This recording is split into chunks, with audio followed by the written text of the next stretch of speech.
औज़ुबिल्लाहिमिनश्शैतानिर्रजीम बिस्मिल्लाहिर्रहमानिर्रहीम अस्सलाम वालेकुम रहमतुल्लाहि व बरकातुहू स्टूडेंट्स। आज हम एक्सरसाइज की तरफ आते हैं सेकंड ईयर की अल्हम्दुलिल्लाह। एमसीक्यूज़ हैं। सबसे पहले आपके पास which of the following best design data structure. Data structure आपने जो है वो बताना है कि कौन सा इनमें से जो है वो डिफ़ाइन करता है। डाटा स्ट्रक्चर की डेफिनेशन क्या डेफिनेशन इसकी हमने जो डाटा स्ट्रक्चर की पढ़ी थी वो क्या थी, बी यानी कि way to store and organise data in memory. Which data structure allow dynamic memory allocation and easy insertion and deletion. Insertion और deletion easy प्रोवाइड करता है और डायनामिक मेमोरी एलोकेशन भी होती है। तो ये डाटा स्ट्रक्चर आपने उस डाटा स्ट्रक्चर का जो है वो नाम बताना है। तो आपके पास आंसर जो आएगा वो कौन सा आएगा, linked list. In single link list each node contains, her node में क्या होता है, सिंगल लिंक लिस्ट में डाटा एंड आपके पास क्या होता है, एंड नेक्स्ट जो नोड होता है उसका एड्रेस होता है। तो डाटा एंड नेक्स्ट नोड का address. Now advantage, main advantage of doubly link list, doubly link list over single link list, advantage आपने बताना है। तो इसका ऑप्शन भी आपके पास क्या बनता है, allow traverse in both direction. The type of linked list connects the last node back to the first. अब कौन सी टाइप है लिंक लिस्ट की जिसमें last node back to the first होता है। सर्कुलर लिंक लिस्ट के बारे में पढ़ा था। सर्कुलर लिंक लिस्ट, इसमें आपके पास आंसर जो है वो ठीक होगा, जो बैक जाता है। Which operation removes the top element from a stack, top element से जो रिमूव करता है वो कौन सा आपके पास ऑप्शन है, एन क्यू, डी क्यू, ये तो क्यू के हैं, पॉप या टॉप। तो जो रिमूव करने का ऑप्शन है वो पॉप से। नेक्स्ट है which node in a tree does not have any children, कोई चाइल्ड नहीं होता, कौन सा नोड है, रूट नोड है, लीफ नोड है, सिबलिंग नोड है, पेरेंट नोड है। लीफ नोड इसका ऑप्शन आपके पास ठीक आ जाता है। Which data structure operates in last in first out, last in first out वाला ऑपरेशन जो है वो आपके पास कौन सा परफॉर्म करता है, स्टैक, ठीक है। उसके बाद which algorithm is used for sorting data, data sort करने के लिए कौन सा एल्गोरिदम यूज़ किया जाता है, quick sort, binary search, depth first search या यूक्लिडियन एल्गोरिदम। तो सॉर्टिंग उसने क्या करनी है, तो क्विक सॉर्ट जो है वो इसके लिए आपके पास ऑप्शन ठीक है। Which algorithm is an example of greedy algorithm, greedy algorithm की एग्जांपल यहाँ पे आपने बतानी है कौन सी है इनमें से। हफमैन कोडिंग जो है वो ग्रीडी एल्गोरिदम की एग्जांपल आ जाती है। अब यहाँ पे आपके पास क्वेश्चन अराइज होता है कि ग्रीडी एल्गोरिदम क्या होता है। नाम से ज़ाहिर है क्या होती है ग्रीडी एल्गोरिदम के, ग्रीडी मतलब लालची।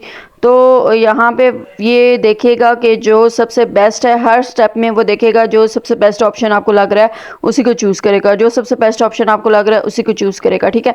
तो बबल सॉर्ट में तो हम सिंपल क्या करते हैं कि हर नेक्स्ट कंसेक्टिव को सॉर्टिंग कर रहे होते हैं, तो इसमें तो नहीं आता, ठीक है। डेप्थ फर्स्ट सर्च भी हमने पढ़ा था, और बाइनरी सर्च भी, बाइनरी सर्च में 2 पार्ट्स में डिवाइड किया जाता है और हर बेस्ट को नहीं देखता, इनमें से कोई भी हर बेस्ट को नहीं देखता। अब हफमैन कोडिंग क्या होती है, इस हफमैन कोडिंग में क्या होता है, हफमैन कोडिंग में भी यही चीज़ होती है कि जो कैरेक्टर ज़्यादा बार आ रहा है उसको ये जो है वो कोड में लेगा, और जो कम टाइम आपके पास आ रहा होता है, यानी कि जो कैरेक्टर आपके पास जो है वो ज़्यादा टाइम्स आ रहा होता है उसको छोटे कोड्स में शामिल किया जाता है, और जो कम टाइम आ रहा होता है उसको बड़े कोड्स में शामिल किया जाता है, ठीक है।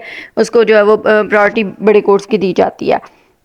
तो ये हफमैन में होता है, और हफमैन में भी यही चीज़ देखी जा रही है कि जो मतलब एक उनका लालच देखा जा रहा है कि जो करेक्टर ज़्यादा आ रहे हैं वो छोटे कोड्स में शामिल कर रहा है, और जो करेक्टर्स ज़्यादा नहीं आ रहे, कम आ रहे हैं, वो लॉन्ग में। इस तरह से ओवरऑल जो डाटा का साइज़ है वो कम हो जाता है, ठीक है। What is the space complexity of binary search algorithm, binary search algorithm की कम्प्लेक्सिटी हमने बतानी हो, तो बाइनरी सर्च की स्पेस कम्प्लेक्सिटी है वो O1 यानी कि कांस्टेंट होती है। Which data structure allow random access to elements by index, index से जो रैंडम एक्सेस हमने करनी होती है, कौन सा डाटा स्ट्रक्चर आपको जो है वो अलाउ करता है, अरे ये तो आपके पास आ जाएगा ऑप्शन इसका, ठीक। School wants to automate the process of generating student report cards based on put marks, which computational thinking जो है वो बेस्ट होगी इसमें से, जो कि इन्वॉल्व करती है आइडेंटिफाई करनी है how to separate marks by subject, calculate average and design grades. अब डीकम्पोजिशन, अब यहाँ पे आपके पास जो है वो क्या करना है, आइडेंटिफाई करना है, सेपरेट करना है मार्क्स बाय सब्जेक्ट और एवरेज कैलकुलेट करना है और असाइन करने हैं ग्रेड्स। 3 पार्ट्स में इसको डिवाइड किया है उसने काम को, ठीक है। तो आपको मालूम है, पता है आपको कि जो 3 पार्ट्स में डिवीजन है, मतलब जो क्या उसको कहते हैं, पार्ट्स में डिवाइड कर रहा है, पार्ट्स में ब्रेक डाउन कर रहा है, वो डिकम्पोजिशन में होता है, ठीक है। तो इसका जो ऑप्शन बेस्ट आपको पास आएगा वो डिकम्पोजिशन होगा। What is the time complexity of linear search, linear search की टाइम कम्प्लेक्सिटी क्या है? मैंने बताया था लीनियर सर्च एल्गोरिदम में जैसे जैसे डाटा का साइज बढ़ता जाता है वैसे वैसे टाइम जो है वो इंक्रीज होता जाता है। तो ओ एन आपके पास आ जाएगा। During an inter school tech competition, students were asked to develop a solution for managing traffic signals based on traffic density. यहाँ पे इंटर स्कूल जो कंपटीशन हो रहा है उसमें स्टूडेंट से पूछा जा रहा है कि आपने क्या करना है, एक सोल्यूशन डेवलप करना है जिसमें कि ट्रैफिक सिग्नल्स ट्रैफिक डेंसिटी के बेस पे हमने मैनेज करने हैं। तो कौन सी अप्रोच इसमें से बेस्ट होगी? There use of computational thinking के अकॉर्डिंगली। व्हीकल काउंट के साथ ट्रैफिक टाइमिंग क्या है वो फ्लो चार्ट के ज़रिए से मेंशन करेगा। अब यहाँ पे उसने सोल्यूशन देना था ना कि मैनेज करना है ट्रैफिक सिग्नल्स को, तो यहाँ पे outlining how traffic signal timing change, कैसे जो है वो ट्रैफिक सिग्नल की टाइमिंग चेंज हो रही है और व्हीकल काउंट्स के हिसाब से। तो यहाँ पे ये ऑप्शन आपके पास जो है वो बेस्ट होता है, ठीक है। नाउ शॉर्ट क्वेश्चंस, सबसे पहले प्रॉब्लम है। अब यहाँ पे जस्ट आपने ये क्वेश्चन जो शॉर्ट क्वेश्चंस हैं इसमें आपने क्या करना है, एल्गोरिदम्स फाइंड करने, वही एफिशिएंसी, क्लैरिटी और करेक्टनेस आपने जो है वो बतानी है, ठीक है। और ये एल्गोरिदम भी साथ में आपने बनाना है, ठीक है। 4 काम करने हैं। Finding sum of digits, sum of digits find करने हैं। तो सम ऑफ डिजिट्स के लिए आपको जो स्टेटमेंट दी हुई है, given an integer calculate the sum of its digits, और एक्सट्रैक्शन और समेशन, यहाँ पे आपको प्रोसेस करना है, डिजिट जो है एक्सट्रैक्ट करना और सम का प्रोसेस करना है। तो सबसे पहले हम इसका एल्गोरिदम देख लेते हैं। फॉर एग्जांपल यहाँ पे नंबर लिया 1 2 3 4, ठीक है। यहाँ पे ये नंबर ले लिया। अब इसमें हम क्या करेंगे, इसमें हम सबसे पहले तो जो हमारे पास ये नंबर है इसका हम मॉड लेंगे, एन मॉड, जो मॉड लेना है 10 के साथ लेना है, ठीक है। इसका मतलब है 1 2 3 4 का मॉड हमने लेना है 10 के साथ, और ये 10 के साथ जब मॉड लेंगे इसका रिमाइंडर क्या आ जाएगा, 4 आ जाएगा, ठीक है। तो इसका रिमाइंडर ये आपके पास 4 आ गया। अब ये 4 जो है वो हम आगे एक्सट्रैक्ट कर देंगे, यूज़ कर देंगे, और जो नंबर हमने बाकी जो नंबर है, ठीक है, इस 4 के अलावा ये 1 2 3 जो नंबर है ये हमने रिसीव करना है। तो इसके लिए हम क्या करेंगे, फार्मूला लगाएंगे एन इंटेग्रल जो इंटेग्रल डिवीजन और 10। तो इंटेग्रल डिवीजन 10 हम जब लेंगे तो पीछे इस नंबर का तो 1 2 3 हमारे पास जो है वो ये नंबर आ जाएगा। अब ये नंबर जो है वो आगे हमने यूज़ करना है, ठीक है। नेक्स्ट टाइम जब हम लेंगे, फॉर एग्ज़ाम्पल यहाँ पे मैंने अब हमारे पास जो है वो नंबर क्या आ गया, 1 2 3 आ गया ना, ठीक है।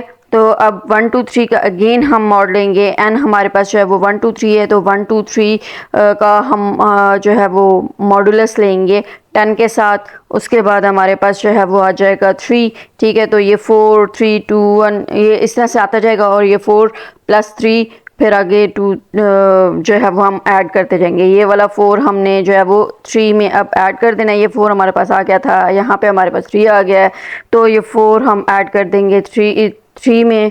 और उसके बाद ये वाला जो प्रोसेस हमने ऊपर किया था एन वाला, ये वाला प्रोसेस करेंगे इसी तरह से यहाँ पे। तो यहाँ पे हमारे पास 1 2 बच जाएगा, तो 1 2 का उसके बाद हम जो है वो मॉड लेके 2 आ जाएगा, 2 हम इसमें ऐड कर देंगे, फिर लास्ट में 1 रह जाएगा, फिर इसका मॉड हम करेंगे तो ये हमारे पास रह जाएगा, ठीक है। तो इस तरह से 4 + 2 + 3 + 2 + 1 हाँ इज इक्वल टू, इसका जो आंसर आएगा वो हमारे पास आंसर यहाँ पे आ जाएगा, ठीक है। डिजिट एक्सट्रैक्शन करनी थी तो वही हमने डिजिट को एक्सट्रैक्ट किया है और सम फाइंड करना था, और यहाँ पे हम लास्ट में सबमिशन कर रहे हैं। तो अब हम इस का एल्गोरिदम जो है वो देख लेते हैं। इसमें हमने सबसे पहले तो नंबर इनपुट करना है, उसके बाद सम को इनिशियलाइज़ करना है, जिसका हमने सम फाइंड करना है ना, सम में स्टोर करनी है वैल्यू, तो वो सम हमने इनिशियलाइज़ कर दिया। उसके बाद हमने व्हाइल लूप लगा ली, कोई भी लूप लगा सकते हैं आप।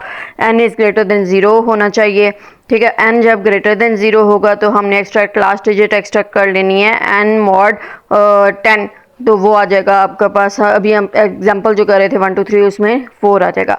तो add it to sum is equal to sum plus digit, तो सम हमारे पास 0 है और डिजिट हमारा जो अभी आया है ये हमारा आया है 4, तो उसमें हमारे पास सम के अंदर 4 सेव हो जाएगा। उसके बाद हम रिमूव कर देंगे लास्ट डिजिट, बाकी जितने बच गए वो एक्सट्रैक्ट कर लेंगे ना। तो 1 2 3 जैसे कि हमने किया था। अब हमारे पास n बन गया। ये 3 जो प्रोसेस हैं ये रिपीट करते जाने हैं जब तक कि हमारे पास ये कंडीशन जो है वो फॉल्स नहीं हो जाती। जब फॉल्स हो जाएगी तो फाइनल जो हमारे पास सम आया होगा वो हम यहाँ पे जो है वो शो करवा देंगे, आउटपुट में शो करवा देंगे। अच्छा, यहाँ पे आप देख रहे हो कि ये लूप हमने यूज़ किया, लूप है, रेपिटेशन यूज़ हुई भी है, ठीक है। तो रेपिटेशन के केस में हमने जो टाइम कम्प्लेक्सिटी थी वो पढ़ी थी कि क्या होती है, लॉग की फॉर्म में होती है। लेकिन यहाँ पे माइनस डिफरेंस क्या होगा कि हम डिजिट्स यानी कि नंबर ऑफ ऑपरेशंस जो हैं वो नंबर ऑफ डिजिट्स पे डिपेंड कर रहे हैं, ठीक है। और n हमारे पास जो है वो नंबर जो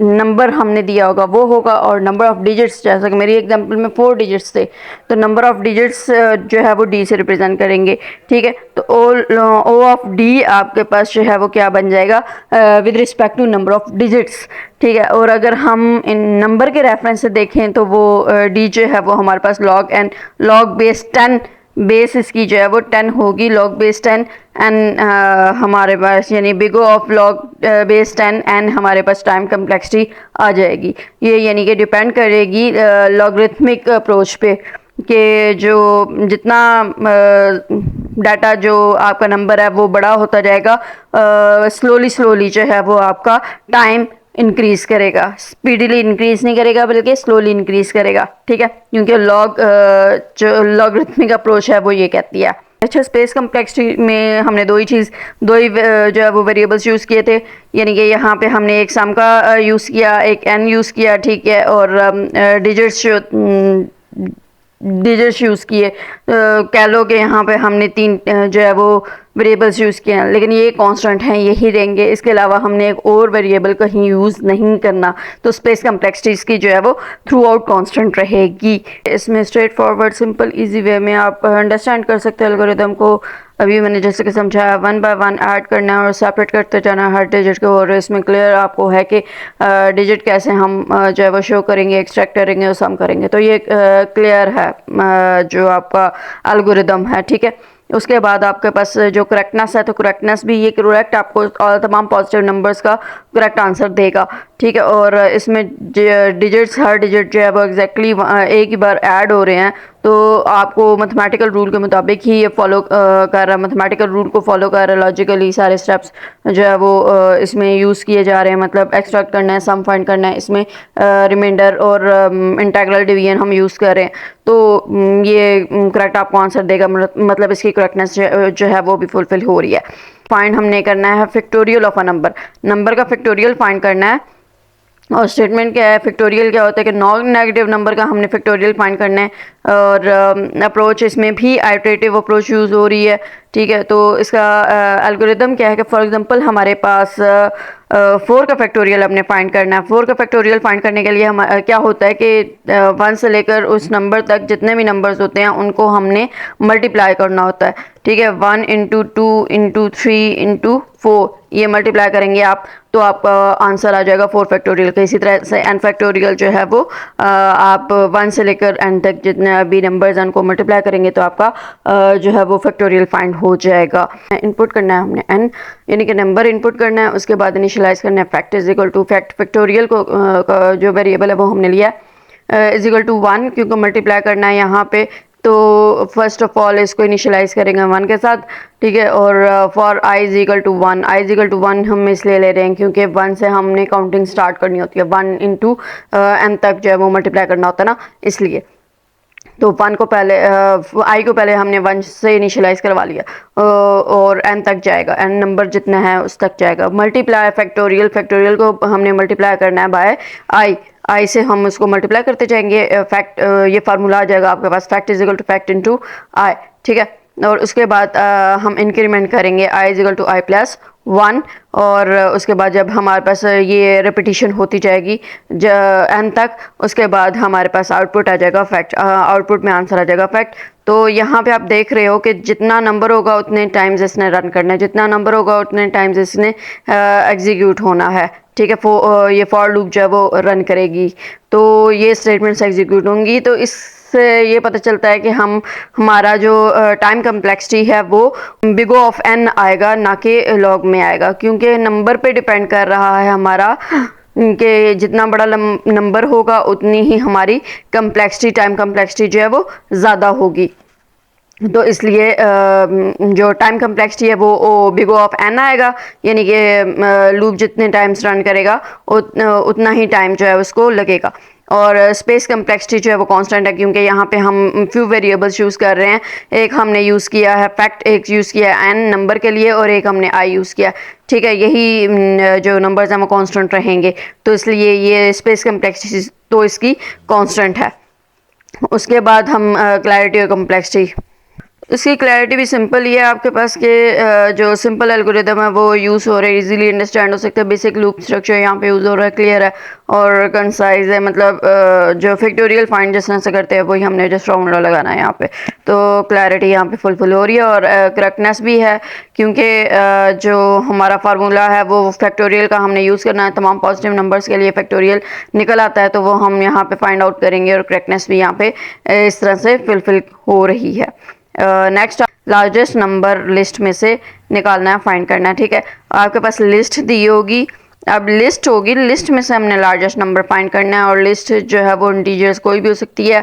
और लीनियर स्कैनिंग हमने यहाँ पे भी करनी है। इसमें भी आपको दिख रहा है, ये सिंपल हम जो लीनियर एल्गोरिदम किया था उसी की तरह के है कि हम हर नंबर को जो है वो कंपेयर करते जाएंगे कि मैक्सिमम बड़ा नंबर कौन सा है, ठीक है। एक नंबर हम ले लेंगे, उसको उसके साथ कंपेयर करते जाएंगे कि मैक्सिमम कौन सा है। तो ये भी लीनियर एल्गोरिदम की तरह ही इसकी टाइम कम्प्लेक्सिटी जो है वो लीनियर होगी, ठीक है। और जो इसका स्पेस कम्प्लेक्सिटी है वो कांस्टेंट होगी। और हम अभी एल्गोरिदम देख लेते हैं इसका। तो यहाँ पे आप देख सकते हो कि एक नंबर हमने, फॉर एग्जांपल वेरिएबल हमने एक ले लिया मैक्स, या आप लार्जेस्ट कोई भी ले लो, ये आपके पास लिस्ट है, ठीक है। अब इस लिस्ट में से जो फर्स्ट आपके पास डिजिट है ना, वो हमने मैक्स के इक्वल कर लिया, ठीक है। फर्स्ट डिजिट हमने क्या कर दिया, मैक्स के इक्वल कर दिया। अब इस मैक्स के अंदर जो वैल्यू पड़ी हुई है वो हर एक के साथ हम कंपेयर करते जाएंगे, ठीक है। आर्बिट्रेरी थ्रू हम कंपेयर करते जाएंगे हर एलिमेंट को मैक्स यानी लार्जेस्ट के साथ, ठीक है। पहले लार्जेस्ट को जो है वो 1 के साथ कंपेयर किया, सेम है आपके पास, ठीक है। उसके बाद हमने नेक्स्ट वैल्यू को कंपेयर करना है, ये इस तरह से ये हमने कंपेयर करते जाना है, ठीक है। 1 को 3 के साथ कंपेयर किया, 1 लेस देन 3 था, इसलिए मैक्स या लार्जेस्ट की वैल्यू चेंज नहीं होगी।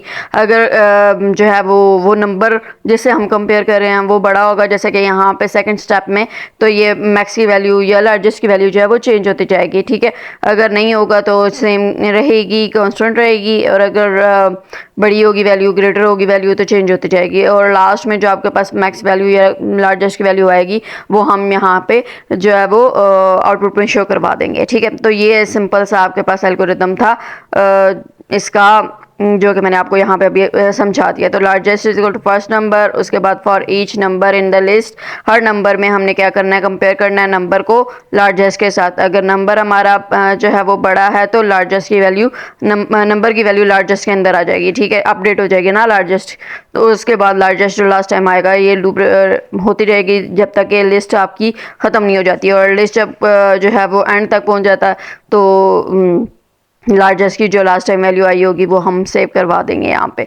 तो होप सो ये आपको समझ आ गया, सिंपल सा था। और यहाँ पे टाइम कम्प्लेक्सिटी भी मैंने आपको बता दी थी कि बिग O ऑफ n आपके पास आएगी, क्योंकि जितनी बड़ी लिस्ट होगी उतना टाइम लगेगा, ठीक है। और number of elements in the list पे डिपेंड कर रहा है। और स्पेस कम्प्लेक्सिटी जो है वो आपके पास कांस्टेंट रहेगी। यहाँ पे हमने जस्ट एक जो लार्जेस्ट वेरिएबल है वो यूज़ किया है इसलिए। और यहाँ पे क्लैरिटी भी बिल्कुल सिंपल है कि सिंपल और इजी वे में, अंडरस्टैंडेबल वे में हमने यहाँ पे 1 बाय 1 जो है वो कंपेयर करते जाना है। और कंपैरिजन ठीक तरह से करनी है। क्लियर है आपका एल्गोरिदम भी, और करेक्टनेस भी है कि कंपैरिजन करते जाएंगे, लार्जेस्ट नंबर जो है वो करेक्ट आपको देगा।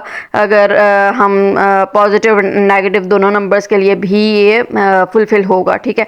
और जो लार्जेस्ट लास्ट टाइम आपके पास नंबर आया होगा वो करेक्टली आपको आउटपुट में शो करवा देगा, ठीक है। उसके बाद हमारे पास जो नेक्स्ट क्वेश्चन है, प्राइम नंबर फाइंड करना है। प्राइम नंबर को चेक करना, उसकी क्लैरिटी वगैरह सब कुछ चेक करनी है। प्राइम नंबर क्या होता है? प्राइम नंबर वो होता है जो अपने और वन के अलावा किसी पे डिवाइड नहीं होता, ठीक है। मतलब उसके फैक्टर्स दो ही बनते हैं, या तो इटसेल्फ या फिर वन, ठीक है। तो इसमें भी हमने वो सारा कुछ चेक करना और सोल्यूशन सिंपल हमने विजिबिलिटी टेस्ट करनी है। यहाँ पे डिवाइड करते जाएंगे, हम यहाँ पे एक फार्मूला लगाएंगे, ठीक है। सबसे पहले नंबर इनपुट करेंगे, ठीक है। प्राइम नंबर हमने फाइंड करना है तो नंबर इनपुट करेंगे कोई भी। फॉर एग्जांपल मैंने इनपुट कर दिया 37, ठीक है।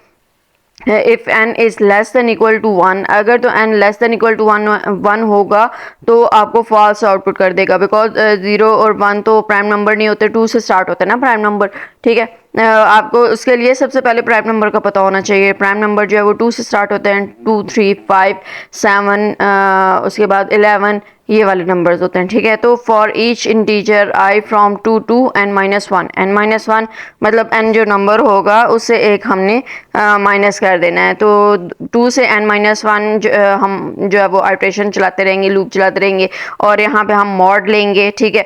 और मॉडुलस जब हम लेंगे तो उसका आंसर जो है वो 0 आना चाहिए। n mod i आंसर क्या आना चाहिए? 0 आना चाहिए। i आपके पास जो है वो 2 से स्टार्ट हो रहा है और n-1 तक है। तो जब अगर n mod i हम लेंगे और वो इक्वल टू 0 आता है तो इसका मतलब है कि n डिविजिबल है i के, और ये प्राइम नंबर नहीं होगा, ठीक है। अगर तो ये 0 आ जाता है इसका मतलब है ये फॉल्स है, और अगर 0 नहीं आता तो फिर रिटर्न ट्रू कर देगा आपको। और n has no divisor other than 1 and itself, ठीक है। पूरा पूरा डिवाइड नहीं होता इसका मतलब है, इसलिए हमारे पास 0 नहीं आया, ठीक है। और अगर तो पूरा पूरा डिवाइड किसी भी नंबर पे हो जाएगा, आई कोई भी नंबर होगा ना आपके पास, तो किसी भी डिवाइड हो जाएगा तो इसका मतलब है कि वो प्राइम नंबर नहीं है। और अगर किसी भी डिवाइड नहीं होता तो इसका मतलब है कि वो 1 और इटसेल्फ पे ही डिवाइड होता है और वो प्राइम नंबर कहलाएगा, ठीक है। ये आपके पास एक और मेथड है। अब मैं आपको यहाँ पे ये भी बताऊंगी कि यहाँ पे ये वाला मेथड क्यों यूज़ कर रही हूँ मैं साथ में, ठीक है। लास्ट जो मैंने अभी आपको समझाया उसमें क्या होगा कि उसमें जो टाइम कम्प्लेक्सिटी हम फाइंड करेंगे ना, वो टाइम कम्प्लेक्सिटी नंबर के हिसाब से होगी। जितना बड़ा नंबर होगा उतनी जो है वो टाइम हमारा ज़्यादा लगेगा, ठीक है। फॉर एग्जांपल हम 1000 से तक जो है वो इवन नंबर ले रहे हैं, तो वो थाउजेंड्स तक ही नंबर्स को का मॉड लेता रहेगा और उसको फाइंड करता रहेगा कि ये डिवाइड होता है या नहीं होता। तो बहुत ज़्यादा टाइम जो है वो हमारा यूटिलाइज होता है। तो हम यहाँ पे क्या करते हैं कि उस नंबर का, जो भी हमारा नंबर होता है उस नंबर का स्क्वायर रूट ले लेते हैं। और स्क्वायर रूट लेने से क्या होता है? स्क्वायर रूट लेने से हमारा अगर मतलब जो स्क्वायर रूट आ रहा है उस नंबर तक अगर हम चेक करेंगे कि हम फैक्टर आ रहा है या नहीं आ रहा, डिवाइड हो रहा है या नहीं हो रहा, और मॉड हमारा क्या आता है, अगर हम वहाँ तक चेक कर लें और कोई ना कोई फैक्टर निकल आता है, फैक्टर क्या कहते हैं, अंडर रूट, जो स्क्वायर रूट है वहाँ तक जो नंबर, फॉर एग्जांपल हमारा जो है वो क्या कहते हैं 7 का फैक्टर, जो अंडर रूट है हम उसके रूट है वो निकालते हैं, ठीक है। तो 7 का जो 7 तो छोटा सा नंबर है, कोई भी नंबर आप बड़ा वाला ले सकते हो, ठीक है। उसके रूट तक अगर हम फाइंड कर लेते हैं कि n mod i हमारा जो है वो 0 आता है या नहीं आता, और अगर हमारा 0 आता है तो मतलब कि प्राइम नंबर नहीं है, अदरवाइज प्राइम नंबर होगा, ठीक है। तो इसका ये मतलब होगा उस पूरे नंबर का भी अगर हम निकाल लेना तो फैक्टर अगर कोई निकलता होगा तो इसमें इनके वो प्राइम नंबर नहीं है, और अगर नहीं निकलता होगा तो प्राइम नंबर होगा, ठीक है। तो इतनी बड़ी जो हमें ना डिवीजन नहीं करनी पड़ेगी, मतलब थाउजेंड्स तक, जैसे पीछे हमने एल्गोरिदम ही किया था, 1000 तक हमें लेके जाना नहीं पड़ेगा, ठीक है। इसमें जो है वो ये जो आपको नज़र आ रहा है इसमें टाइम कम्प्लेक्सिटी n तक जाती है, जितना नंबर, और बहुत ज़्यादा टाइम जो है वो यूटिलाइज होता है। लेकिन यहाँ पे टाइम कम्प्लेक्सिटी जो है वो कम हो जाती है, ठीक है। ओ लॉग ओ अंडर रूट n इसकी जो है वो टाइम कम्प्लेक्सिटी आती है, जो कि बहुत बहुत बहुत बहुत छोटी होती है, ठीक है। इनपुट हमने करना है नंबर n, ठीक है। n जो है वो लेस देन इक्वल टू 1 नहीं होना चाहिए, ठीक है। अगर वो होगा तो टाइम हमारा जो नंबर है वो प्राइम नंबर नहीं है, वो आपको शो कर देगा, ठीक है। और अगर for i from 2 to under root square root n तक हमने फाइंड करना है। लास्ट टाइम हमने n-1 तक किया था, ठीक है। तो यहाँ पे स्क्वायर रूट एन तक हम फाइंड करेंगे। अगर स्क्वायर रूट एन तक फाइंड करते हुए हमारा जो मॉड है वो 0 आता है, तो इसका मतलब है कि वो नंबर प्राइम नंबर नहीं है, अदरवाइज वो नंबर प्राइम नंबर और एंड हो जाएगा, ठीक है। फॉर एग्जांपल हम स्क्वायर रूट लेते हैं जी 997 का, ठीक है। तो वो अप्रॉक्सीमेटली इक्वल आता है 31.6। आप देख रहे हो नंबर जो है वो इतना बड़ा है और आपके पास जो स्क्वायर रूट उसका आ रहा है वो छोटा सा आ रहा है, ठीक है। तो 31 तक हम चेक करेंगे इसके फैक्टर्स बनते हैं या नहीं, ठीक है। तो इसके कोई भी आपके पास जो है वो अगर फैक्टर नहीं बनता होगा तो इसका मतलब है कि प्राइम नंबर है। और अगर इसका फैक्टर बनता होगा इस नंबर का 31 का होल फैक्टर जो आपके पास पार्ट है उसका, ठीक है। और अगर बनता होगा तो इसका मतलब है कि वो प्राइम नंबर है, ठीक है। अगर फैक्टर कोई और 0 और 1 और इटसेल्फ के अलावा बनता होगा तो, ठीक है। अब हम इसकी टाइम कम्प्लेक्सिटी की बात कर लेते हैं डिटेल। आई थिंक आपको समझ आ गई है। टाइम कम्प्लेक्सिटी में दोनों के हिसाब से बात करेंगे। सबसे पहले तो ओ एन हमने फाइंड किया था ना, यानी कि हम सिंपल जहाँ तक भी मतलब जो भी वैल्यू होगी नंबर होगा उस तक हम इसको जो है वो उसका मॉड लेते रहेंगे और चेक करते रहेंगे कि इसका कोई फैक्टर तो नहीं है बनता, ठीक है। उसके लिहाज से ओ एन इसकी टाइम कम्प्लेक्सिटी बनती है, जो कि बहुत ज़्यादा टाइम लेगा। जितना बड़ा आपके पास वैल्यू, जितनी बड़ी नंबर जितना बड़ा होगा उतना ज़्यादा जो है वो टाइम लगेगा। लेकिन अगर हम बात करें जो हमने अंडर रूट स्क्वायर रूट के हिसाब से किया है तो उसमें डिवाइजर जो है वो कम मतलब हो जाता है, ठीक है। उसमें टाइम जो फास्ट लगेगा क्योंकि जल्दी हमें फैक्टर मिल जाएगा। हमने जस्ट फाइंड करना है square root of that number जो कि बहुत छोटी वैल्यू आती है और उससे हमें जो है वो जल्दी पता चल जाएगा कि फैक्टर है इस नंबर का या नहीं है। और टाइम कम्प्लेक्सिटी उस हिसाब से फिर हमारी कम लगेगा, ठीक है। ज़्यादा नहीं यूज़ होगी, यानी कि हमें टाइम की बचत हो जाएगी, टाइम कम लगेगा, कम टाइम में हम जो है वो ये अपना एल्गोरिथम रन कर पाएंगे, ठीक है। तो टाइम कम्प्लेक्सिटी उस लिहाज से O of under root n square root n की हम बात करें तो कम लगता है। और स्पेस कम्प्लेक्सिटी तो सिंपल कांस्टेंट ही है कि उसमें फ्यू वेरिएबल्स जो हैं वो यूज़ होते हैं जस्ट स्टोर करने के लिए, जैसे कि हम पीछे देख चुके हैं। उसके बाद हम क्लैरिटी की बात करें तो क्लैरिटी में जो है वो सिंपल और हमारे पास क्लियर है एल्गोरिदम, ठीक है। इजी एक्सप्लेन करना है इसको इजी है। डिविजिबिलिटी टेस्ट जैसा कि हमने देखा, और इसको इम्प्लीमेंट करना किसी भी लैंग्वेज में इजी हो जाता है। और लास्ट वन के जो स्क्वायर रूट ऑफ एन है, अगर इसको हम यूज़ करते हैं तो ये क्लैरिटी को इम्प्रूव करता है कि हमें समझ आ रही है कि हम ये वाला मेथड क्यों यूज़ कर रहे हैं, ठीक है। इसलिए यूज़ कर रहे हैं ताकि हमारा टाइम कम लगे, हमारी टाइम की बचत हो जाए, ठीक है। और कम टाइम में हम जो है वो अपना जो फाइंड कर लें, जो फैक्टर है वो फाइंड कर लें। तो यहाँ पे ये why we don't need to check beyond the square root, ठीक है। उसके बाद हमें स्क्वायर रूट के बाद जो वैल्यूज़ हैं या नंबर्स हैं उनको चेक करने की ज़रूरत नहीं पड़ती है, ठीक है। हमें जल्दी पता चल जाता है। तो ये क्लियर है सब कुछ हमारा एल्गोरिदम कि हम ये स्क्वायर रूट वाला क्यों प्रोसेस मेथड जो है वो यूज़ कर रहे हैं। अच्छा, उसके बाद करेक्टनेस है। करेक्टनेस मींस के हमारे पास जो आंसर आएगा प्राइम नंबर है या नहीं है। अगर सिंपल सी बात है कि अगर फैक्टर मिलेगा किसी भी नंबर का तो प्राइम नंबर नहीं होगा, और अगर फैक्टर नहीं मिलेगा किसी भी नंबर का तो प्राइम होगा, सिंपल, ठीक है। तो ये करेक्ट ही आपको आंसर देगा। और ये तमाम जो ग्रेटर देन सबसे स्मॉलेस्ट जो नंबर होता है, इवन भी होता है वो नंबर, और प्राइम भी होता है वो 2 है, ठीक है। और 2 से ही स्टार्ट होते हैं प्राइम नंबर्स। तो ये तमाम ग्रेटर देन 2 और इक्वल टू 2 को चेक करके आपको आंसर सही देगा, करेक्ट देगा। मैथमेटिकल बेसिस पे हम इसकी कैलकुलेशन कर रहे हैं, ठीक है। और ये फैक्टर जो है वो हमें लेस देन और equal to square root of n तक चेक करना है इसका। और एल्गोरिदम जो है वो हमें चाहे हमारे पास 9 आता है फॉर एग्जांपल तो उसका डिविजिबल 3 है, तो ये हमें चेक करके देगा 9 जो है वो प्राइम नंबर नहीं है। और 59 हम चेक करेंगे तो उसका स्क्वायर रूट हमारे पास जो है वो क्या आता है, उसके स्क्वायर रूट को चेक करेगा और स्क्वायर रूट जो आएगा उस तक ये वैल्यूज़ चेक करता जाएगा। तो ये इसको भी ईजीली मिल जाएगा, ठीक है। टेस्ट स्मॉल और लार्ज नंबर्स दोनों के लिए टेस्ट करेगा और आंसर आपको करेक्टली देगा। एवरेज तो हम सिंपल है, आपके पास एक लिस्ट दी हुई है और लिस्ट के आपको एवरेज फाइंड करना है और एवरेज जो है वो लिस्ट अपना नंबर्स जो लिस्ट के अंदर दिए हैं उनका आपने एवरेज फाइंड करना है। और यहाँ पे प्रोसेस तो सिंपल ही है।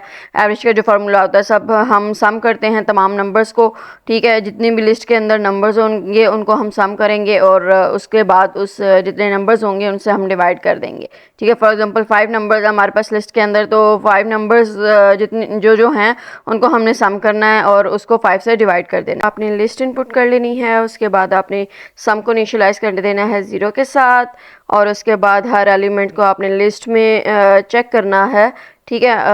मतलब फॉर लूप लगानी है यहाँ पे, हर एलिमेंट लिस्ट का जो होगा उसको चेक करेंगे, मतलब उसको ऐड करते जाएंगे सम के अंदर। यहाँ पे हमने सम ले लिया एक वेरिएबल और इसीलिए इस वेरिएबल को स्टार्ट में हमने इनिशियलाइज किया था 0 के साथ, क्योंकि हम फर्स्टली जो पहला नंबर होगा उसको सम के अंदर स्टोर करवाएंगे, ठीक है। यहाँ पे आपके पास जो है वो sum is equal to sum plus number आ जाएगा, ठीक है। यानी कि नंबर वो लिस्ट के अंदर जो मौजूद है उसके अंदर हम सम 0 होगा। फॉर एग्जांपल 7 है, फर्स्ट नंबर हमारा 7 0 में ऐड होगा तो सम के अंदर फर्स्ट नंबर आ जाएगा यानी कि 7, ठीक है। इसी तरह से ये रिपीट होती जाएगी आपकी फॉर लूप जब तक कि लास्ट नंबर लिस्ट का हम सम कर नहीं लेते। उसके बाद हमने एवरेज कैलकुलेट करना है, तो एवरेज कैलकुलेट करने के लिए सिंपल फार्मूला अभी मैंने बताया कि तमाम जो एलिमेंट्स होंगे, तमाम जो नंबर्स होंगे उनको हमने प्लस कर लेना है और उसके बाद डिवाइड कर देने हैं जितने नंबर्स उसमें मौजूद है लिस्ट के अंदर उससे, तो एवरेज आ जाएगा आपके पास, ठीक है। और उसके बाद सिंपल हमारे पास एवरेज जो है वो आउटपुट में हम शो करवा देंगे और देन स्टॉप हो जाएगा। तो इसकी कम्प्लेक्सिटी भी सिंपल है कि हम हर नंबर को देख रहे हैं और हर नंबर को हमने पिक करना है और उसका सम जो है वो सम में उसको ऐड करते जाना है। तो इसका जो कम्प्लेक्सिटी टाइम कम्प्लेक्सिटी होगी वो ओ ऑफ एन यानी बिग ओ ऑफ एन होगी, ठीक है। यानी कि जितनी बड़ी आपके पास लिस्ट उतना ज़्यादा टाइम लगेगा और कांस्टेंट होगा आपके पास। वेरिएबल्स जो हम यूज़ करें यहाँ पे सम एवरेज और एनी यूज़ कर रहे हैं जो कि कांस्टेंट है, कभी चेंज नहीं हो रही है, इसके अलावा कोई हम यूज़ नहीं कर रहे, तो स्पेस कम्प्लेक्सिटी हमेशा ही यहाँ पे कांस्टेंट है, ठीक है। जैसे कि हम ऑल तकरीबन सारे एल्गोरिदम्स में हमने देखा कि कांस्टेंट ही थी, ठीक है। उसके बाद आपके पास क्लैरिटी तो क्लियर ही है, स्ट्रेट फॉरवर्ड है। आपके पास सबमिशन करनी है और डिवीजन करनी है, जस्ट बेसिक ऑपरेशंस यहाँ पे परफॉर्म हो रहे हैं। तो ऑल बिगनर्स के लिए भी ये कोई ऐसी कॉम्प्लिकेटेड बात नहीं है। तो सम करना है हमने नंबर्स का और इसको डिवाइड कर देना है एन के साथ। एंड करेक्टनेस यहाँ पे करेक्ट आपको आंसर देगा, लिस्ट में जो नंबर्स होंगे उनको हमने सम करते जाना और देन एवरेज फाइंड करना है। तो ये सिंपल फार्मूला हमने यूज़ करना है और ये आपको करेक्ट आंसर ही देगा और ये दोनों होल नंबर्स और डेसिमल नंबर्स दोनों के लिए ही वैलिड होगा, दोनों के लिए आपको ये एल्गोरिदम ठीक ठीक रिप्लाई देगा, ठीक ठीक आंसर जो है वो देगा, ठीक है। How can abstraction help a student create a simple time table app for school के लिए टाइम टेबल ऐप आपने जो है वो बनानी है और इसमें एब्स्ट्रैक्शन कैसे आपकी हेल्प करेगा। सिंपल आंसर है इसका आपके पास कि एब्स्ट्रैक्शन के लिए हम क्या करते हैं। एब्स्ट्रैक्शन का मतलब क्या होता है कि हमने एक्स्ट्रा चीज़ें निकालनी होती हैं, मतलब जो अननेसेसरी डाटा है, डिटेल बहुत सारी डिटेल जो इन्फॉर्मेशन है, अननेसेसरी इन्फॉर्मेशन है वो हमने रिमूव कर देनी होती है। तो यहाँ पे फोकस करेंगे हम जो इम्पॉर्टेंट फीचर्स हैं उनकी तरफ, जैसे कि हम कंपोनेंट्स को आइडेंटिफाई करेंगे, क्लास शेड्यूल को, टीचर्स के नेम या रूम्स, लेकिन हम डिटेल उसकी जो है वो इग्नोर कर देंगे, ठीक है। और सिंप्लीफाई मतलब कम्प्लेक्स जो सिस्टम है उसको सिंप्लीफाई कर देता है। इस तरह से हमें हेल्प करेगा कि हम बड़े प्रॉब्लम्स को जो है छोटे मैनेजेबल पार्ट्स में डिवाइड कर लेंगे, जैसे कि इंडिविजुअल क्लास पीरियड्स और डेज हम देख लेंगे और ये डिज़ाइनिंग और इम्प्लीमेंटेशन में इजीली हमें हेल्प करेगा। इजी जो है वो होगा इम्प्लीमेंट करना और डिज़ाइन करना फिर।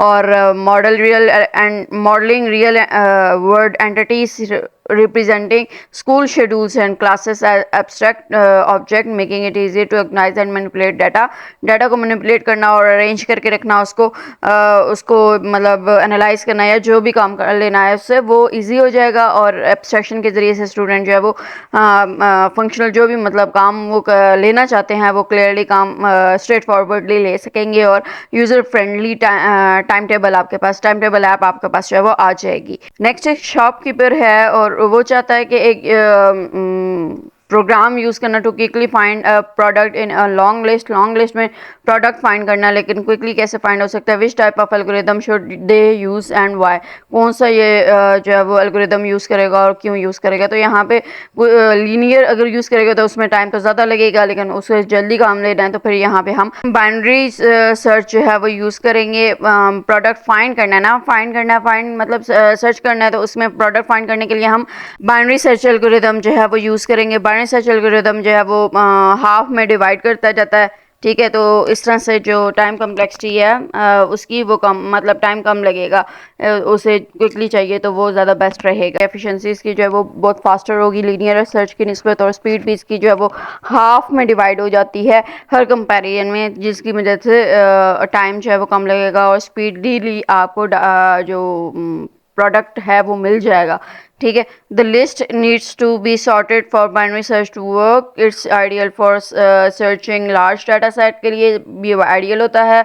अगर हमें लिस्ट सॉर्टेड नहीं है, list is not sorted, the shopkeeper might need to use different algorithm like linear. अगर सॉर्टेड है तो जो है वो हमें वो यूज़ करनी चाहिए, और अगर सॉर्टेड नहीं भी है तो आप वही सॉर्ट करके सिंपल जो है वो यूज़ कर सकते हैं, ठीक है। और उसको सबसे पहले सॉर्ट करें और उसके बाद उसको जो है वो बाइनरी सर्च एल्गोरिदम यूज़ करें। उसको जो है वो क्विक आंसर चाहिए ना, तो लीनियर किसी भी सूरत उसको यूज़ नहीं करनी चाहिए।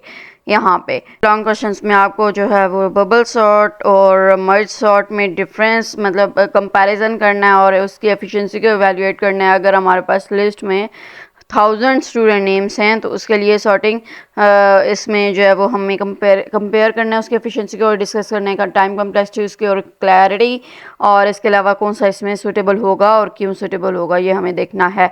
सबसे पहले हम दोनों के बारे में डिस्कस कर लेते हैं। बबल सॉर्ट पे हम हर टू कंसेक्टिव नंबर्स को, हर टू कंसेक्टिव एलिमेंट्स को जो है वो स्वैप करते होते हैं, जो भी हमें मतलब ऑर्डर चाहिए, असेंडिंग या डिसेंडिंग, ठीक है। उस हिसाब से अगर रॉन्ग ऑर्डर होगा तो हम स्वैप कर लेंगे, अगर नहीं होगा तो वही वैसे ही रहेगा, और ये बात रिपीटेड होती रहती है ये प्रोसेस।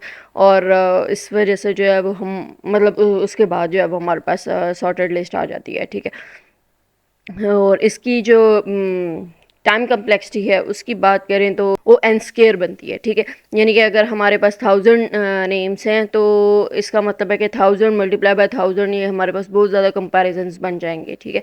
और अगर ऑलरेडी सॉर्टेड होगा तो उसके लिए ये बेस्ट ऑप्शन है ओ एन, ठीक है। बेस्ट केसेस का ये बनेगा कि ओ एन है, ठीक है।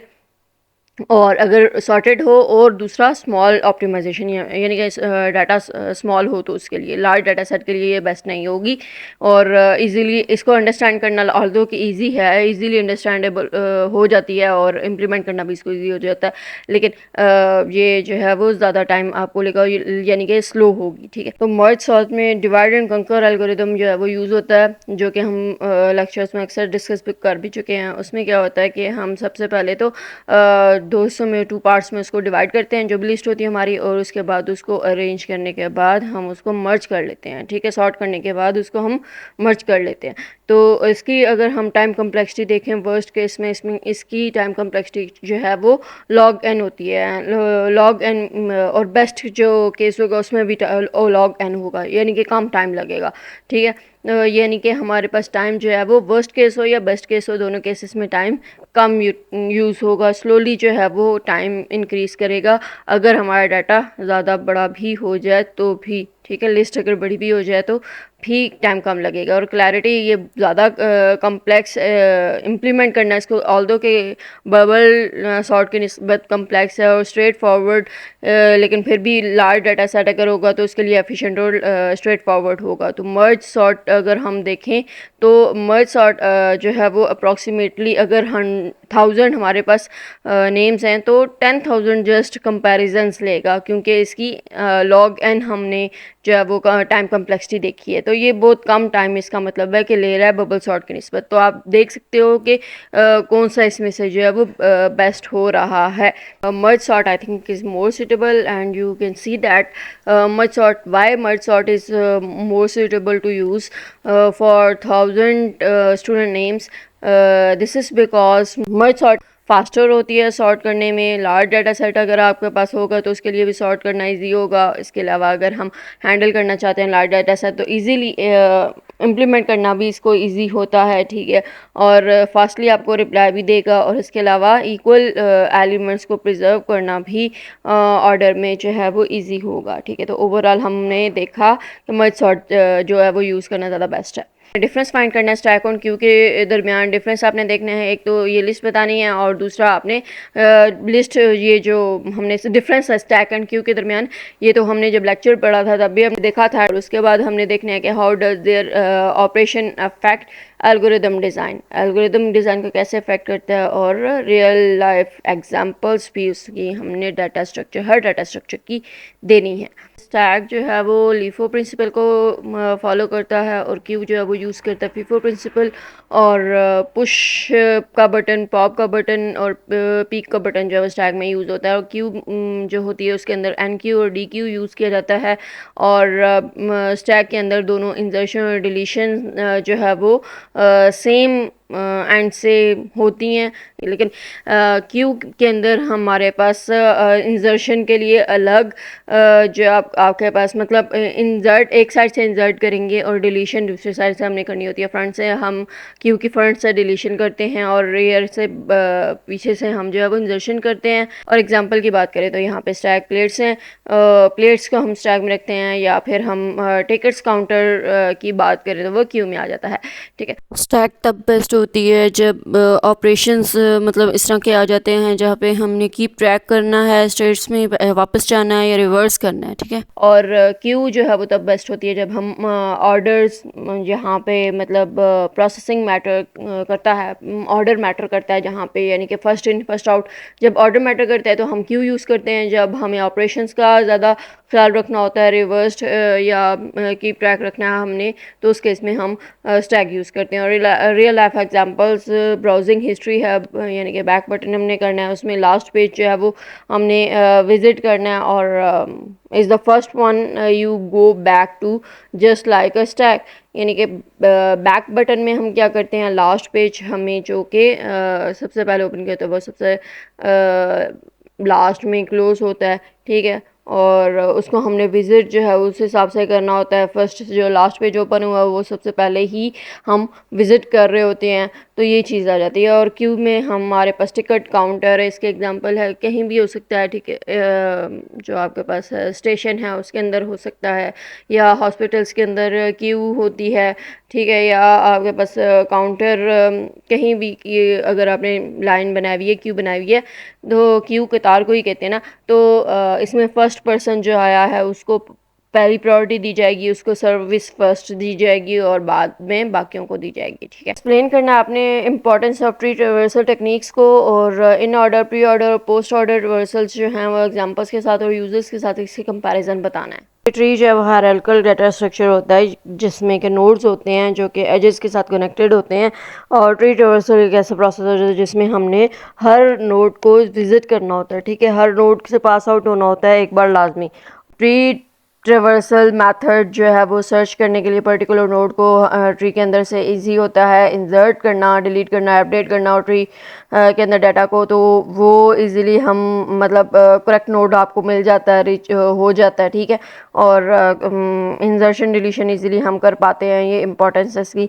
और ट्री ट्रेवर्सल में हमें हेल्प मिलती है, हम कन्वर्ट कर सकते हैं लीनियर सीक्वेंस डाटा को, मतलब किसी भी फॉर्म में अगर ऑर्डर्ड वे में हमने करना है, लीनियर सीक्वेंस की फॉर्म में करना है, तो वो हम जो हमने पढ़ा था ना इन ऑर्डर ट्रेवर्सल, उसमें हम कर सकते हैं, ठीक है। कंपाइलर या कैलकुलेटर अगर यूज़ कर रहे हैं तो उसमें मैथमेटिकल एक्सप्रेशंस इवेल्युएट करना बहुत ईजी होता है, और ये हमें हायरार्किकल स्ट्रक्चर को मैनेज करने में हेल्प करता है। जैसे कि चार्ट्स होते हैं, हर ऑर्गेनाइजेशन चार्ट्स होते हैं, जैसा कि फाइल सिस्टम होता है या HTML डॉक्यूमेंट्रीज होती हैं, उसमें ये हमें हेल्प करता है। आपके पास एक एग्जांपल है ट्री की, ठीक, ये A, B, C इसके नोड्स, और इसके बाद B के D और E नोड्स हैं, ठीक है।